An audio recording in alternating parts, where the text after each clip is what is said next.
INA Podcast.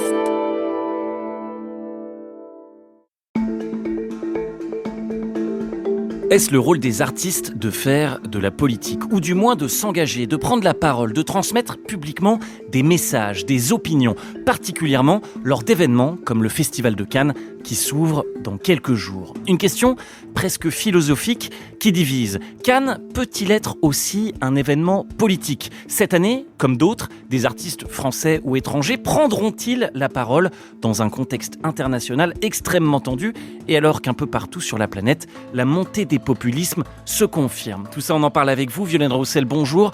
Bonjour. Professeur de sociologie à l'université Paris 8, Vincennes-Saint-Denis.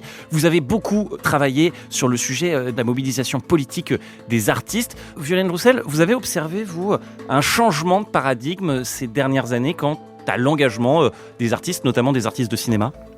Oui, bien sûr qu'on peut observer des transformations, à la fois sur une durée plus longue, je pense qu'on va avoir l'opportunité d'y revenir, et aussi ces dernières années, d'un point de vue plus lié aux transformations des rapports de force politiques et de la place des artistes dans la société en lien avec ces rapports de force. Et on va développer bien sûr tout ça avec vous, mais d'abord on commence comme chaque semaine par un récit en archive et puis on se retrouve juste après.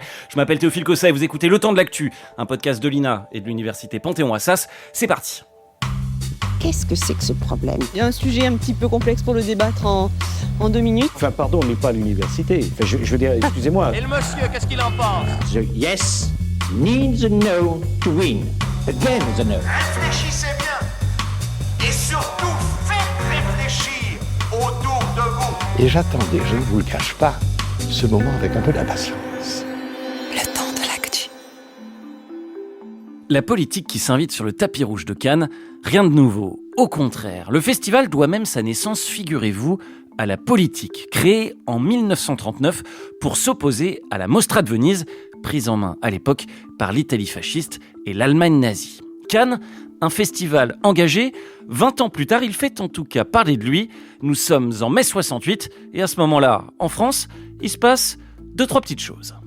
18 mai, 10h. Des cinéastes en colère, Truffaut, Godard, Louis Malle, Polanski, investissent le palais des festivals. Varie suivant les pays. Il faut que les radios au moins annoncent que le festival de Cannes est arrêté.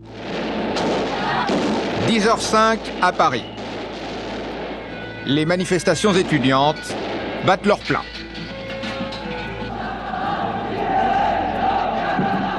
Solidarité avec les étudiants et les ouvriers, et vous me parlez travelling et gros blancs. Vous êtes Tout le monde n'est pas d'accord.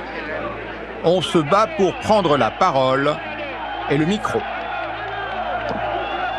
Cette situation, le lendemain, à midi précise, le Conseil décide à l'unanimité de déclarer clos le 21e Festival international du film ce dimanche 19 mai à 12h. Bravo. Cannes, percuté par l'actualité politique française en 68, mais aussi, selon les époques et les années qui vont suivre, par l'actualité internationale. Et oui, il s'agit du Festival international du film, qui rassemble notamment toutes les plus grandes stars américaines, et les œuvres récompensées sont parfois très politiques, comme celle du réalisateur Michael Moore en mai 2004. Le jury est fier ce soir de remettre la Palme d'Or à Fahrenheit 9/11. Une palme choc, devenue hier soir pour le monde du cinéma et le monde tout court, un geste politique très fort. Car cette palme anti-Bush, décernée à un cinéaste ouvertement militant par un jury à moitié américain, est lourde de symboles. You just did this to mess with me, didn't you? Vous avez fait ça pour me mettre dans les ennuis. Grâce à Cannes, le film qui montre les liens entre Bush et la famille Ben Laden aura un impact dans le monde entier. La palme aidera à sa distribution jusqu'alors compromise et pour cause aux États-Unis.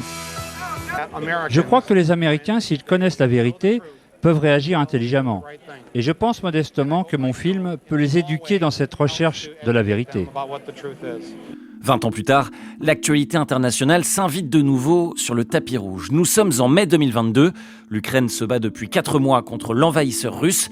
La Croisette va alors accueillir, à distance, un invité très particulier. Parce qu'il y a des réalités qui écrasent tout et qui s'imposent à nous. Parce qu'il y a des voix que nous nous devons d'écouter. Mesdames et messieurs, avec nous, en direct de Kiev, le président ukrainien Volodymyr Zelensky. Polo militaire paré de l'écusson bleu et jaune, le chef d'État convoque Charlie Chaplin et son célèbre dictateur en 1940. Il nous faut un nouveau Chaplin qui prouvera que de nos jours, aujourd'hui, le cinéma n'est pas muet. Nous devons gagner dans cette victoire et nous avons besoin de cinéma que chaque voix soit du côté de la liberté. Gloire à l'Ukraine. La foule applaudira sans réserve. Oui, mais quand l'année suivante, la politique française, cette fois, s'invite de nouveau à Cannes, les réactions sont plus mitigées. Nous sommes le 27 mai 2023. La réalisatrice Justine Triet vient de remporter la Palme d'Or. Elle prend alors la parole. Sur scène, Justine Triet, récompensée pour son film Anatomie d'une chute, choisit la confrontation. Elle critique l'attitude du gouvernement face aux opposants à la réforme des retraites. Cette contestation a été niée et réprimée de façon choquante. Et ce schéma de pouvoir dominateur de plus en plus décomplexé éclate dans plusieurs domaines. Évidemment, socialement, c'est là où c'est le plus choquant, mais on peut aussi voir ça dans toutes les autres sphères de la société, et le cinéma n'y échappe pas. La soirée s'est poursuivie sur le terrain politique, de nombreux responsables de gauche applaudissant la prise de parole de Justine Triet, par exemple Jean-Luc Mélenchon. Merci à Justine Triet pour son courage en plus de son talent. Cannes revient à sa tradition, c'est la gauche résistante qui a créé ce festival. De nombreux responsables politiques applaudissent, oui, d'autres s'agacent. Il n'en suffit pas plus, en tout cas, pour lancer la polémique. Alors Justine Triet était-elle ou non dans son rôle ? Réponse de l'intéressé le surlendemain sur France Inter. Cannes, pour moi, a toujours été un endroit où quand même les gens s'exprimaient politiquement par rapport à la situation du pays, du monde. Enfin, je veux dire, c'est pas nouveau en fait. Hein. Donc oui, c'est un endroit où on doit garder une liberté de penser, de parler. Et voilà, je pense pas avoir dit des choses profondément différentes de plein de gens qui pensent de cette façon-là. Et je pense qu'il y a qu'à voir ce qui se passe en ce moment dans les rues de Paris, les rues même d'en France. Les gens sont extrêmement... Il y a une vraie fracture très très profonde, historique cette année. Donc voilà, je suis pas en train de faire sortir ça de mon chapeau de nulle part. Cannes, un endroit où les artistes doivent garder une liberté de penser, de parler, en tout cas un événement très médiatisé qui donne l'occasion à certains de porter des messages, comme c'est le cas une nouvelle fois en 2024. Après les révélations et la chute du producteur Harvey Weinstein en 2018, le sujet MeToo est de retour sur la croisette et ça fait réagir. Temps maussade à Cannes et ambiance lourde. Le plus grand festival de cinéma au monde est pris à son tour dans la vague MeToo. Ça gâche pas que le festival en fait. Ça gâche le milieu du cinéma en général et plus particulièrement au Festival de Cannes on y pense. Mais en fait on y pense tout le temps quand on va au cinéma. Et je pense qu'il y aura beaucoup de gens qui seront déçus s'il y a un coup d'éclat au niveau du Festival de Cannes. Moi le premier. Dans toutes les têtes, cette tribune du monde, une centaine de personnalités du cinéma, mais pas seulement, réclament une loi globale contre les violences sexuelles et sexistes. C'est dans ce contexte que Judith Godrèche, nouveau symbole du mouvement, est attendue demain à Cannes. Ça prend du temps, il faut faire du bruit, il faut s'exprimer, il faut dire les choses. Alors, est-ce le rôle des artistes de s'engager ? Le Festival de Cannes est-il un lieu approprié pour exprimer ses émotions ? Tous les sujets politiques ont-ils leur place ? Et d'ailleurs, l'engagement des artistes est-il toujours aussi prégnant qu'avant ? On en parle dans le temps de l'actu. Avec vous, Violaine Roussel. Déjà, pour commencer, peut-être une réaction aux archives qu'on vient d'entendre. Hein. Le Festival de Cannes, on l'entendait, à part son histoire, un rapport fort avec la politique. Hein. C'est un lieu où certains artistes, soit dans leur discours, soit dans leurs œuvres, se sont engagés. Un engagement, donc, ultra médiatisé, puisque le Festival de Cannes est ultra médiatisé. Absolument. Et dans le document, on voit notamment tout le contraste en fait qu'il peut y avoir entre bien sûr les conditions de création du festival, mais aussi le festival au cœur de la mobilisation de mai 68. Tout ça contraste, je pense, et on va sans doute en discuter de manière plus approfondie, mais avec les formes de prise de parole et de mobilisation à bas bruit déjà, et en plus contestées qu'on peut avoir aujourd'hui. Alors, mais on a le sentiment, quand on écoute ce petit récit documentaire, justement, non exhaustif, comme d'habitude je le précise, et vous le disiez, que ces engagements des artistes, ils sont moins tolérés qu'avant, Bien sûr, le discours de Justine Triet en 2023 qui a fait grand bruit. L'engagement de Judith Godrèche en 2024 qui n'a pas non plus fait l'unanimité. L'engagement des artistes est moins le bienvenu aujourd'hui à Cannes où ça a toujours été entre guillemets compliqué. On a entendu dans l'archive en 68, voilà, ça ruait dans les brancards, etc.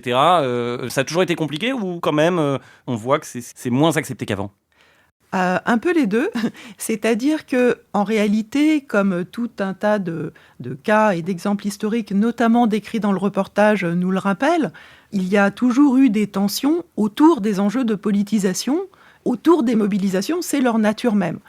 Néanmoins, les formes d'engagement des artistes ont, c'est certain, évolué en lien avec l'autonomisation des mondes de l'art et le développement aussi de leur dimension d'industrie, qui fait qu'il y a aussi des risques et des coûts à supporter pour les artistes, à prendre certaines positions qui peuvent ne pas faire l'unanimité au sein des mondes de l'art, au sein du monde du cinéma notamment. Donc de ce point de vue, il y a des formes de distanciation, vraiment je pense que c'est le terme, entre art et notamment ici cinéma et politique qui peuvent s'observer. Il y a aussi une autre dimension plus conjoncturelle, c'est celle du degré de capacité à faire consensus des sujets qui sont soulevés. Parce que, comme on l'entendait au début du reportage, quand Michael Moore est couronné à Cannes ou quand Zelensky vient y intervenir, cela ne fait pas véritablement polémique parce qu'en fait, ce ne sont pas des sujets qui sont très clivants en France et même assez consensuels. Alors que, par exemple, ailleurs, parlant notamment de Michael Moore, le même film pouvait susciter beaucoup plus de clivages. En revanche, lorsque Justine Triet prend la parole, elle parle de quelque chose qui ne fait pas du tout consensus dans le contexte français dans lequel elle s'exprime et qui potentiellement peut même ne pas faire consensus, et c'est aussi le cas de la prise de parole de Judith Godrèche, à l'intérieur du monde du cinéma. Et c'est là que les tensions sont les plus vives. Si je comprends bien ce que vous dites, il y a entre guillemets des engagements plus fédérateurs, plus consensuels. Allez, on va dire l'écologie, ça rassemble tout le monde, et effectivement, des sujets de politique intérieure, les retraites, c'est beaucoup plus clivant. En parlant d'artistes engagés, j'aimerais qu'on écoute cette archive, un portrait de l'actrice Jane Fonda, fait par France 3 en 2020. Écoutez, puis on en parle. Bras levés, langue tirée, à 82 ans, Jane Fonda nargue les policiers qui gardent le Capitole à Washington. Elle passera même une nuit en prison, car il est interdit de manifester ici. Ces images en rappellent une autre, celle de sa première arrestation en 1970. Elle levait déjà le poing comme ses amis noirs des Black Panthers. Fille d'Henry Fonda, un géant du cinéma, elle aurait pu se contenter d'une vie de paillettes et de ses 2 Oscars remportés dans les années 70. En 1970, dans cette manifestation pacifiste, elle demandait le retrait des troupes américaines du Vietnam, s'affichant résolument à gauche. Tant que le système capitaliste reste tel qu'il est maintenant, il y aura toujours les gens exploités. Oui. Et j'ai décidé que je ne pouvais plus rester libérale, que je ne pouvais plus fermer ma gueule. Est-ce que des Jane Fonda bis, aujourd'hui, il en existe encore des artistes de cinéma aussi engagés? Ce que je veux dire, c'est, est-ce qu'on peut dire que les artistes de cinéma sont encore aussi engagés qu'avant, en France déjà? Alors, engagés de cette manière-là, qui avait d'ailleurs valu quand même à Jane Fonda à l'époque de son engagement, enfin suite à son engagement contre la guerre du Vietnam, quelques ennuis, elle a payé cher quand même. Et même elle-même, même si elle continue à être engagée et elle peut faire des choses qui se rattachent à de la désobéissance civile, qui ne sont pas légales, malgré tout, je pense que les artistes qui ont un peu payé le prix de ces formes très ouvertes d'engagement ont pu eux-mêmes et elles-mêmes parfois réviser un petit peu leur modalité d'engagement. Donc pour moi, c'est pas au sens où ces personnes se seraient désengagées, mais plutôt des transformations des modes d'engagement qui correspondent aussi à un monde du cinéma qui s'est de plus en plus industrialisé et dans lequel les coûts à prendre lorsqu'on s'engage dans des formes qui ne sont pas bien cadrées et parfois un peu euphémisées sont vraiment très très élevés. Donc de ce point de vue-là, je pense qu'il y a certainement une transformation tout au moins des formes d'engagement et des formes d'engagement qui de toute façon aussi sont différentes suivant les traditions qui peuvent exister, par exemple, d'un côté aux États-Unis et de l'autre en France, puisque là, on a un peu voyagé à travers ces deux archives, puisque aux États-Unis, il y a des formes classiques d'engagement qui font très peu polémique, comme le fait, par exemple, de soutenir un parti politique dans le cadre d'une campagne électorale, donc en tant que compagne ou compagnon de route d'un parti, le fait de donner de l'argent, de faire des fundraising dans ce contexte-là, et aussi, bien sûr, tous les engagements qui sont plutôt perçus comme des engagements de type humanitaire. Et puis, d'autres catégories d'engagement qui sont beaucoup plus polémiques, parce qu'ils prennent un peu à rebrousse-poil, soit une partie du monde du cinéma, de l'audiovisuel, et ou des choses qui font consensus au sein de la société. C'est quelque chose qu'on retrouve en France. Oui, vous avez dit il y a trop de coups à prendre. Je cite le comédien Charles Berling qui disait « Nos agents nous déconseillent de toute façon d'y aller, en gros de s'engager. Il y a trop de coups à prendre. » Vous avez parlé aussi de l'industrialisation du cinéma. Est-ce qu'on peut préciser un petit peu ce que ça veut dire par là pour nos auditeurs néophytes qui ne connaissent pas forcément bien ce milieu ?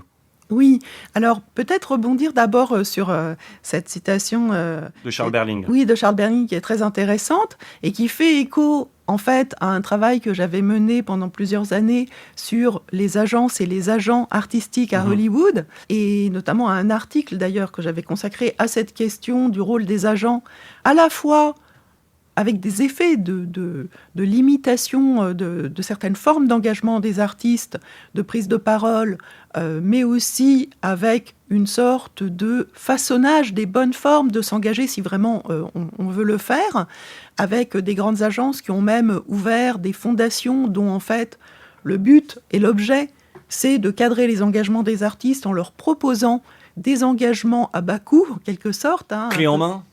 Oui, tout à fait. Avec des partenariats en fait qui sont faits avec des associations, des organisations qui relèvent du domaine du social, de l'humanitaire, qui font beaucoup moins polémique. Oui, qui seraient dans un cadre, on disait, sur des sujets consensuels. C'est ça, voilà. Je caricature la faim dans le monde, la protection de la planète, etc. Oui, mais c'est pas une caricature, c'est vraiment ça.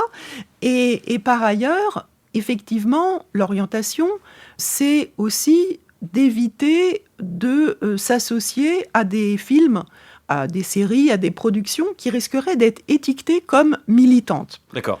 L'art engagé, en fait, c'est quelque chose qui est devenu vraiment stigmatisant pour la carrière d'un artiste et qui risque de placer cette personne à la marge, et notamment à la marge des grosses productions. Et c'est ça la question de l'industrialisation. Le sujet, c'est de ne pas lui faire perdre des gros contrats avec des films X ou Y.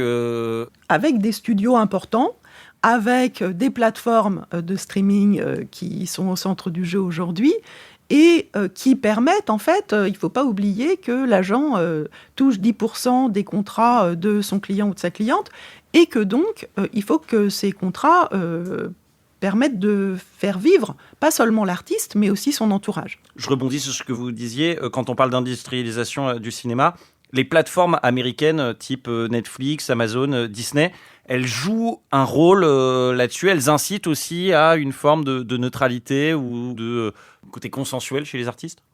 Alors ça, c'est une question assez complexe, en fait, parce que, oui, dans un sens général, et en même temps, c'est un peu différent avec les plateformes de ce que l'on a pu observer avec les grands studios avant l'ère des plateformes, qui finalement est très récente, c'est depuis le milieu des années 2010 surtout, et encore plus dans les années 2020.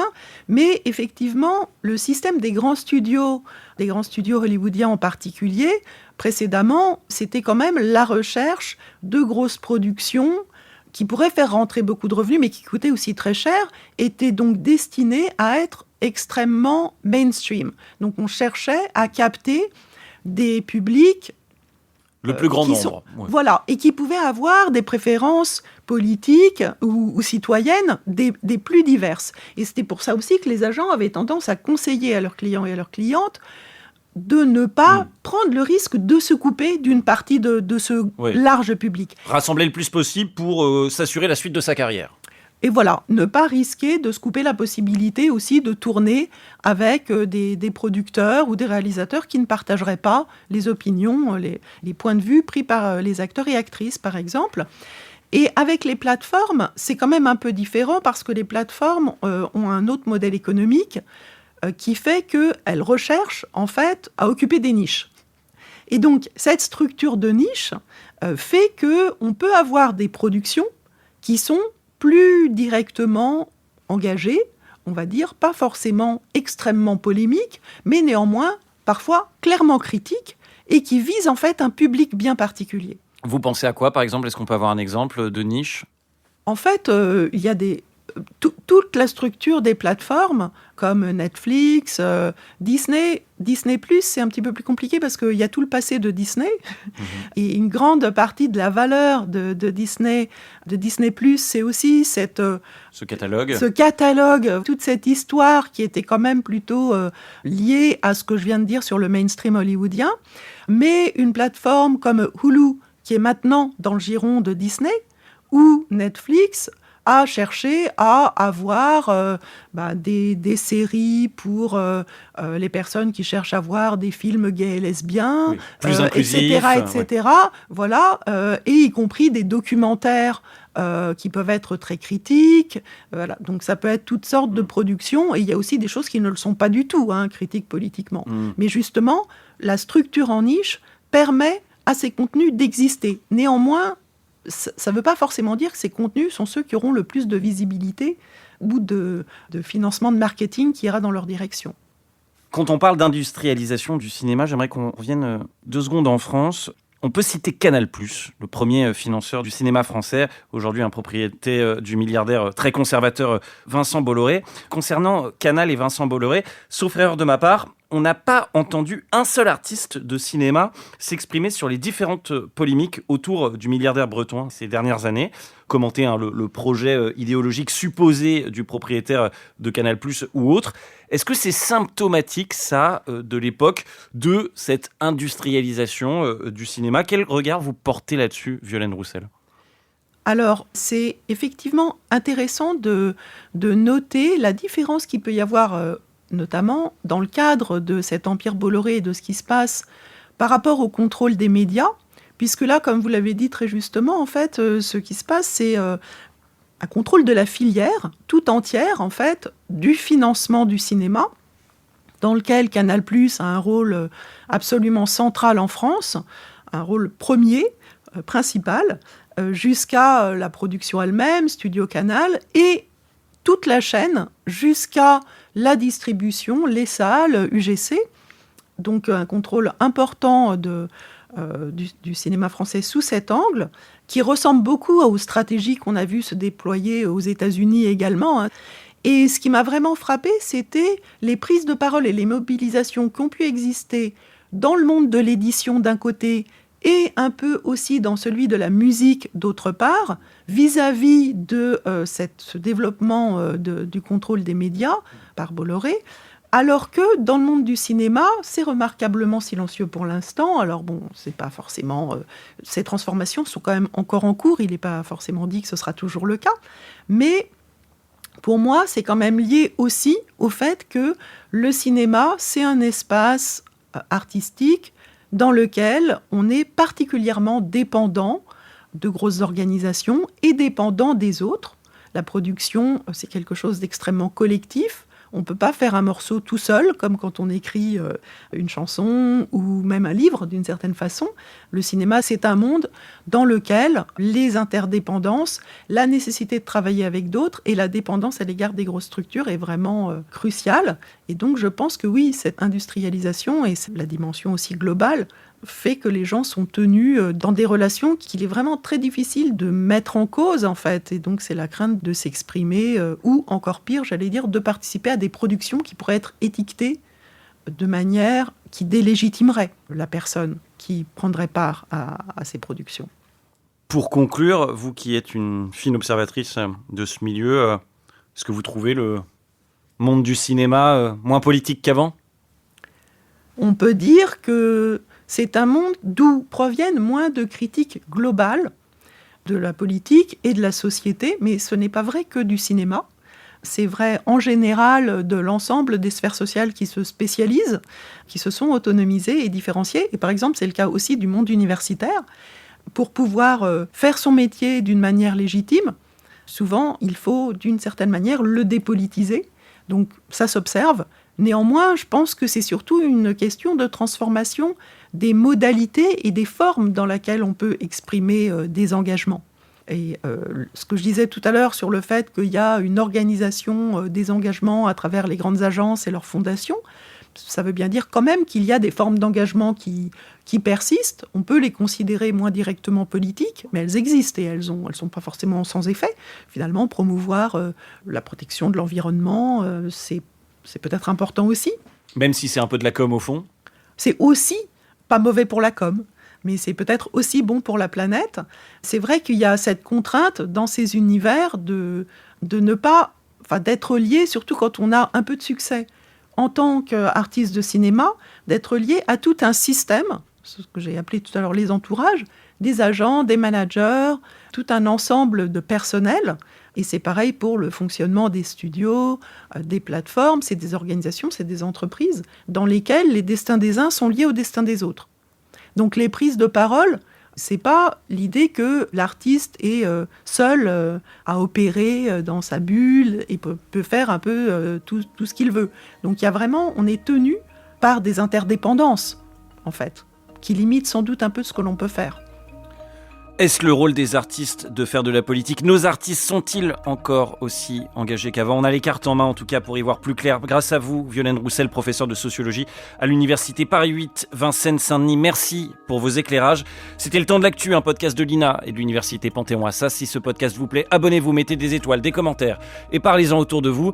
Et moi je vous dis salut et à la semaine prochaine.